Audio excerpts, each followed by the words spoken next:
Hello friends, good morning. आइए आपका अपना चैनल ज्ञानोदयम में आपका स्वागत है। आज हम बात करने जा रहे हैं भारतमाला के पहले चरण को विस्तार किया गया है उसी से संबंधित। इसके संबंध में हम जानने का प्रयास करेंगे कि इसे क्यों बढ़ाया गया और कब तक बढ़ाया गया, भारतमाला परियोजना का क्या उद्देश्य रहे हैं, इसकी क्या विशेषताएँ हैं और वर्तमान में क्या इनके समझ कुछ चुनौतियां उपलब्ध है और प्रथम चरण में क्या क्या घटक महत्वपूर्ण रहे थे। इन्हीं तमाम मुद्दों को आज हम देखने का प्रयास करेंगे। तो आइए हम जानने का प्रयास करते हैं। भारतमाला के पहले चरण को पूरा करने की समय सीमा बढ़ाकर 2027-28 कर दी गई है। भारतमाला के पहले चरण को पूरा करने की समय सीमा बढ़ाकर 2027-28 कर दी गई है। अर्थात कहने का तात्पर्य है कि सबसे पहले तो इसकी समय सीमा को जो विस्तारित की गई है अपने आप में ही पीटी पॉइंट ऑफ व्यू से बहुत महत्वपूर्ण है। भारतमाला परियोजना को सड़क परिवहन और राजमार्ग मंत्रालय के अधीन शुरू किया गया था। और आप सभी को हम बता दें कि 66 बीपीएससी प्री में ये क्वेश्चन आया था कि भारतमाला का संबंध किससे है। सड़क परिवहन और 2-4 परिवहन का नाम दिया हुआ था, तो ये प्रश्न वहाँ आया था। आप चाहें तो इसे देख सकते हैं।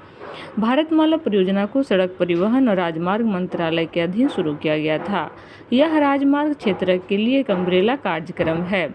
और किसी पीटी के क्वेश्चन में ये भी आया था कि अम्ब्रेला कार्यक्रम किससे संबंधित है।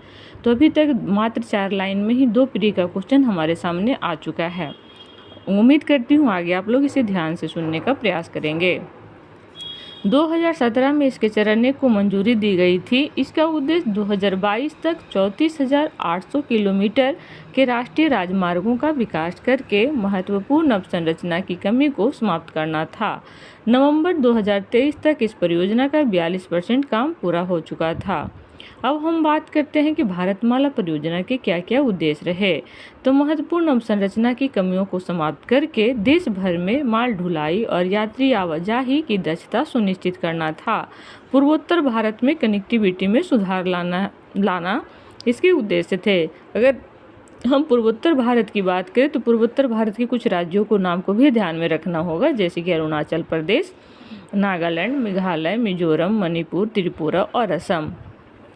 मल्टी मॉडल लॉजिस्टिक पास का विकास करके मौजूदा गलियारों की दक्षता में सुधार लाना। तो ये कुछ इसके महत्वपूर्ण उद्देश्य रहे। अब आगे चलकर इसकी हम विशेषताओं की बात करते हैं। तो भारतमाला परियोजना की निम्न विशेषताएं इस प्रकार है। गलियारों को अपग्रेड करने की ज़रूरत है या नहीं, इसका निर्धारण करने के लिए गलियारों के सैटेलाइट मैपिंग की जाएगी। 1500 से अधिक पॉइंट्स का प्रौद्योगिकी की सहायता से स्वचालित ट्रैफिक सर्वेक्षण किया जाएगा। 600 जिलों में माल ढुलाई का स्रोत गंतव्य अध्ययन किया जाएगा। ये कुछ इसकी विशेषताएं थे। अब हम बात करते हैं इसकी क्या क्या चुनौतियां रही। तो संसाधनों की कमी और एक राष्ट्रीय योजना के अभाव के कारण राष्ट्रीय राजमार्ग नेटवर्क व सड़क नेटवर्क का अनुकूलन अपर्याप्त है। प्रमुख गलियारों और बंदरगाहों को भीतरी इलाकों से जोड़ने वाली एकीकृत योजना का अभाव है। राजमार्ग के कई हिस्सों में भीड़भाड़ वाले बिंदु मौजूद हैं। पहले से विकसित गलियारों पर भी स्थानीय रूप से भीड़भाड़ वाले बिंदु मौजूद है।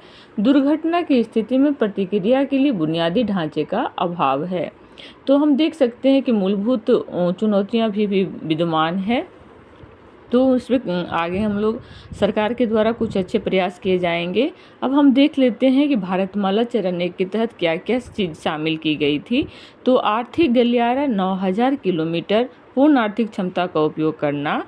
दूसरा था कि इंटर कॉरिडोर और फीडर रूट 6000 किलोमीटर समग्र कनेक्टिविटी सुनिश्चित करना। तीसरा था कि राष्ट्रीय गलियारा दक्षता में सुधार, 5000 किलोमीटर कार्यकुशलता बढ़ाना। चौथा था सीमावर्ती सड़कें और अंतर्राष्ट्रीय कनेक्टिविटी, 2000 किलोमीटर सीमावर्ती इलाकों में कनेक्टिविटी को बढ़ावा देना। अगला था तटीय सड़कें और बंदरगाह कनेक्टिविटी, 2000 किलोमीटर आर्थिक विकास के लिए बंदरगाहों का लाभ उठाना।